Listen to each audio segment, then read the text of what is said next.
ایک ایسے شخص کی کہانی جس نے بھری جوانی میں اپنی جان خطرے میں ڈال دی صرف اس لیے کہ وطن عزیز پاکستان کو دشمنوں سے محفوظ رکھا جا سکے۔ محمد عباس ثاقب کے قلم سے نکلی ایک بے مثال کہانی۔ وطن زاد۔ میں نے ظہیر اور سندری کے واویلے کے بعد ظہیر سے پوچھا کہ کشمیری پردیسی مسلمان اور مہ جمال سکھنی کے عشق کی یہ کہانی کیسے شروع ہوئی اور کب سے چل رہی ہے۔ کچھ دیر سوچ میں گم رہنے کے بعد وہ پیار بھری مسکراہٹ لبوں پر لاتے ہوئے بولا، بالکل پاگل ہے یہ سندری، پتہ نہیں اس نے مجھے کب اور کیسے پہلی مرتبہ دیکھا، اور خدا جانے اسے مجھ میں کیا نظر آیا کہ میری محبت میں گرفتار ہو گئی اور اس نے اپنی دیوانگی کی حد تک شدید جذبات کا برملا اظہار بھی کر دیا۔ سندری ہر اعتبار سے کسی بھی نوجوان کے خوابوں کی شہزادی بننے کے لائق ہے، لیکن وہ میرے انتہائی مہربان دوست کی عزت بھی تو ہے۔ میں اس کی محبت کی حوصلہ افزائی کرنے کا سوچ بھی نہیں سکتا۔ وہ غالباً اپنے امٹتے جذبات قابو میں کرنے کے لیے خاموش ہوا، پھر بولا، لیکن مسئلہ یہ تھا کہ اسے میری احتیاط پسندی کی ذرا بھی پرواہ نہیں تھی۔ اس نے صاف کہہ دیا کہ میں اسے چاہوں یا نہ چاہوں وہ مجھے ہمیشہ کے لیے اپنے دل میں بسا چکی ہے۔ ظہیر ایک بار پھر چند لمحوں کے لیے خاموش ہوا۔ ایمانداری کی بات یہ ہے کہ میں بھی اس کی محبت کا اسیر ہو چکا ہوں، لیکن میری مزاحمت اس وقت دم توڑ گئی جب اس نے اپنی محبت کا سب کے سامنے اظہار کرنے کی دھمکی دی۔ اس کی محبت مجھے کئی بار کھینچ کر یہاں لائی۔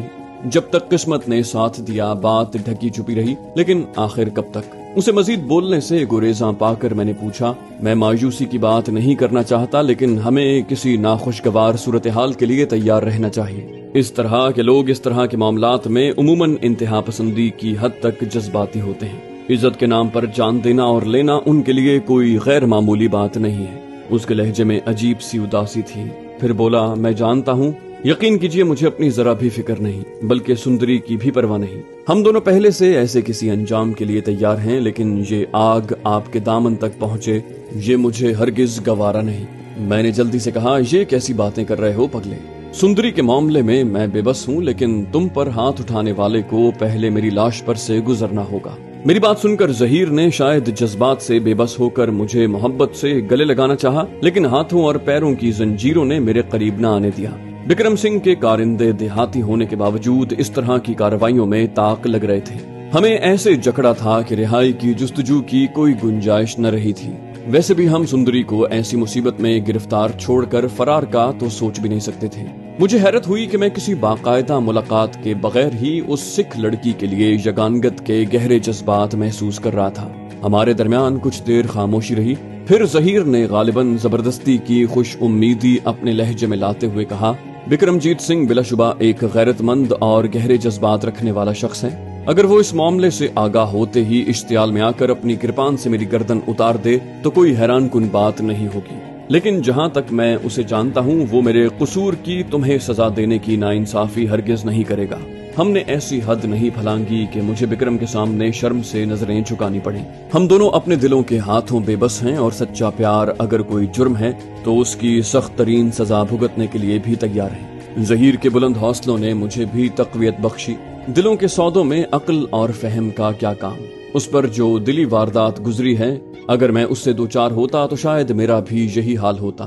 جو ہوا اگر اس انداز میں نہ ہوتا تو بہتر ہوتا۔ کاش میں لیلا مجنو کی اس جوڑی کو روایتی داستان والے انجام سے دوچار ہونے سے بچا پاتا، لیکن جیسا کہ کئی اشروں بعد کسی شاعر نے کہا تھا، اس طرح تو ہوتا ہے اس طرح کے کاموں میں۔ تاہم ظہیر کے بلند حوصلوں اور اس کی داستان عشق سے تمام تر ہمدردی کے باوجود اپنے دل کے گوشوں میں پنپنے میں خدشات سے نظریں چرانا میرے لیے ممکن نہیں تھا۔ اس تمام واقعے پر بکرم سنگھ کے رد عمل کے حوالے سے مجھے کوئی خوش فہمی نہیں تھی۔ میں بچپن سے اپنی بہنوں کے حوالے سے خطہ پنجاب کے جوانوں کی غیر معمولی حساسیت کے قصے سنتا آیا ہوں، جن میں اکثر بہن کے ساتھ کسی غیر کا محض نام لیے جانے پر دونوں بد نصیبوں کو بلا تردد موت کے گھاٹ اتار دیا جاتا ہے، جبکہ یہاں تو مجرم جوڑے کو رنگے ہاتھوں پکڑے جانے والا معاملہ تھا۔ ظہیر اور سندری کے پاک بازی کے دعوے پر یقین کرنا تو درکنار، بکرم سنگھ جیسا گرم دماغ شخص شاید انہیں اپنی صفائی پیش کرنے کی مہلت بھی نہ دے۔ مجھے اندیشے نے گھیر لیا کہ انہیں مصیبت میں گرفتار دیکھ کر رضاکارانہ منظر عام پر آنا ایسی سنگین حماقت ہے جس کے ازالے کا شاید مجھے موقع ہی نہ مل پائے۔ آزاد رہ کر میں ان دونوں کی جان بچانے کے لیے کچھ نہ کچھ ضرور کر گزرتا۔ ادھر ظہیر میرے ذہن میں چلتے جھکڑوں سے بے خبر شاید سندری کے سندر سپنوں میں کھویا ہوا تھا۔ میں اسے اس کے حال پر چھوڑتے ہوئے سر پر منڈلاتے خطرے سے بچ نکلنے کا کوئی راستہ تلاش کرنے کے لیے ذہن لڑانے لگا۔ یہ زنجیریں یا ان میں جڑے موٹے تالے توڑنا تو ناممکن ہی لگتا ہے۔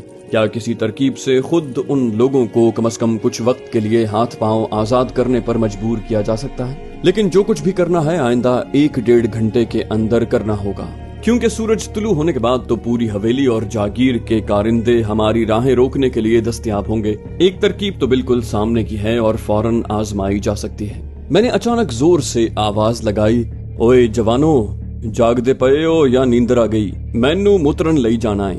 جواب میں مجھے بھوپندر نامی شخص کی زبانی بھاری سی گالی سننے کو ملی اور مجھے اسی جگہ فراغت کا مشورہ دے دیا۔ مجھے اس سے اس جواب کی توقع تھی، لہٰذا میں نے ان کو شرم دلائی کہ بندوقوں کے ہوتے ہوئے ان کی پھونک کیوں سرک رہی ہے، اور یہ کہ میں اپنے یار کو یہاں بندھا چھوڑ کر کیسے فرار ہو سکتا ہوں۔ ساتھ ہی بکرم سنگھ سے ان کی شکایت لگانے کی بھی دھمکی دی۔ پتہ نہیں ان پر کون سی بات کا اثر ہوا، بہرحال میں نے دروازے سے باہر کھٹ پٹ کی آواز سنی، پھر دروازے کی کنڈی کھول کر 2 افراد اندر داخل ہوئے۔ ان میں سے ایک تو پہلے والا کارندہ ہی تھا، البتہ پورن کی بندوق ایک مریل سے دیہاتی نوجوان نے سنبھال رکھی تھی۔ ان میں سے سینئر پہرے دار یعنی بھوپندر نے غور سے کمرے کی صورتحال کا جائزہ لیا۔ سخت سردی کے باوجود ظہیر زمین سے بچی چٹائی پر دراز خراٹے لے رہا تھا۔ میں نے بےتابی بھرے لہجے میں کہا، اوئے جلدی کرو، ایتھی نہ نکل جاوے۔ میرے لہجے کی ہنگامی کیفیت نے میری توقع کے مطابق اثر کیا۔ ادھیڑ عمر بھوپندر نے اپنی شارٹ گن ساتھی کو پکڑائی اور اپنی جیب سے چابیاں نکال کر اس تالے کی طرف بڑھا جس نے ظہیر اور میری زنجیر کو باہم منسلک کر رکھا تھا۔ اس دوران میں میری نظریں دونوں بندوقوں کو لاٹھیوں کی طرح تھامے پوری صورتحال کا کسی تماشائی کی طرح جائزہ لیتے نوجوان کارندے پر جمی ہوئی تھی اور کان تالے میں چابی گھومنے کی آواز سننے کے منتظر تھے۔ میں نے جیسے ہی زنجیروں کا تالا کھلنے اور زنجیریں الگ ہونے کی آواز سنی، بغیر دیکھے عقب میں موجود بھوپندر کو زوردار لات ماری۔ اس کے ساتھ ہی بجلی کسی تیزی سے اچھلا اور نوجوان کارندے کے سینے میں زوردار کاندھا مارا کہ وہ بری طرح عقبی دیوار سے ٹکرایا۔ ادھر منہ پر پڑنے والی لات نے بھوپندر کا جبڑا ہلا دیا اور وہ ظہیر کے اوپر جا گرا۔ میں نے ایک لمحہ ضائع کیے بغیر فرش پر پڑی ہوئی شارٹ گن اٹھائی اور اس کے دستے سے نوجوان کارندے کی گدی پر مناسب قوت کی ضرب لگائی۔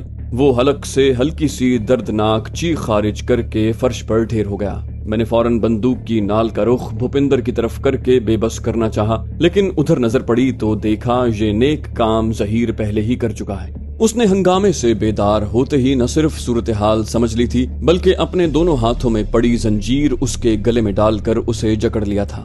لگ بھگ 10 منٹ کے بعد ہم دونوں حویلی کے عقبی احاطے کی دیوار پھلانگ کر اندھا دھند ایک طرف رواں دواں تھے۔ ہم دونوں نے چوکیداروں سے چھینے کمبل اوڑھ رکھے تھے جن کے اندر دونوں شارٹ گنیں بھی نالیں موڑ کر چھپا رکھی تھی۔ ہم نے حویلی سے فرار ہونے سے پہلے احتیاطاً بھوپندر کو بھی بے ہوش کر دیا تھا۔ میرے مقابلے میں ظہیر کو راستوں کی زیادہ سمجھ تھی، لہٰذا میں نے خود کو اس کے رحم و کرم پر چھوڑ دیا۔ لگ بھگ نصف گھنٹے تک تیز رفتاری سے چلنے کے بعد اچانک ظہیر نے گھمبیر لہجے میں مجھے مخاطب کیا، بھائی جمال، میں آپ کی مرضی کے مطابق آ تو گیا ہوں لیکن میں اپنی سندری کو ان درندوں کے شکنجے میں نہیں چھوڑ سکتا۔ میں نے کہا، مجھے پتا ہے، لیکن اگر ہم وہاں بے بسی کے عالم میں اپنی جان تو گنوا سکتے تھے، اس کا کوئی بھلا نہیں کر سکتے تھے۔ البتہ اب بہت کچھ ممکن ہے۔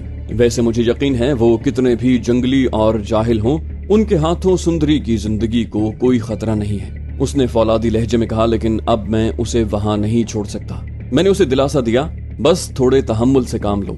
میں نے کہا نا، ہم آزاد رہ کر معاملے کو بہتر انداز میں سنبھال سکتے ہیں۔ اللہ جانے میری بات سے اسے تسلی ملی تھی یا نہیں، لیکن وہ کچھ دیر کے لیے خاموش ہو گیا۔ حقیقت یہ ہے کہ میرے ذہن میں آئندہ کا کوئی واضح لاہ عمل نہیں تھا۔ میں ظہیر کی زندگی کو لاحق خطرات دور کرنا چاہتا تھا اور اس میں کامیابی مل چکی تھی۔ شاید ظہیر اور سندری کی پریم کہانی آگے بڑھنے کی بھی کوئی صورت نکل آئے۔ ہمیں سب سے زیادہ مشکل اپنی اپنی شارٹ گن چھپانے میں آ رہی تھی، لہٰذا ہم دونوں نے باہمی مشورے سے ان سے جان چھڑانے کا فیصلہ کیا اور ایک گہرے نالے کو اس مقصد کے لیے مناسب سمجھا۔ اب میں زیادہ اطمینان محسوس کر رہا تھا۔ اب ہم بھٹنڈا جانے والی سڑک کے کنارے چل رہے تھے، تبھی مجھے سامنے سے ایک مسافر بس آتی نظر آئی جس کا رخ غالباً لدھیانہ کی طرف تھا۔